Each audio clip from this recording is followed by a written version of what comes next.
Well, a few years back when Top Gun Maverick came out, I watched it over the weekend. And on Monday, I went back into class, and because my students, I was teaching a 20th century history course. And on Monday, the kids asked me, they were like, "Did you watch the movie over the weekend?" I said, "I did." And they're like, "What did you think of it?" And I was like, "Amazing, amazing movie." I cried. And the kids started laughing. And I was like, "No, I actually really cried." And they were like, "What?"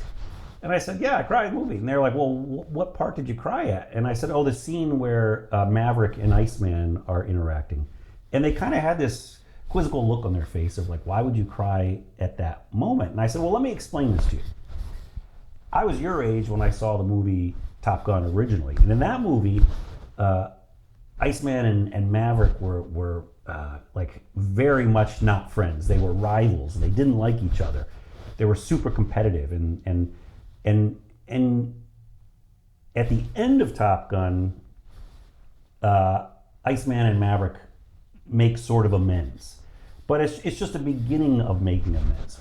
And so what was powerful in Top Gun Maverick was you watch that movie when you were 13 or 14 like I did, and then these 40 years pass, or whatever it was, and you see that relationship not only survived, but it thrived. And Maverick and Iceman became not just friends, but good friends. They became family to each other. They had a loving relationship, and it was, for me to see a relationship that started in the 80s, and yes, it's a fictional world, but it was so warming to see both of these characters had grown up to be caring, wise individuals who actually developed a profound respect for each other and a love for each other.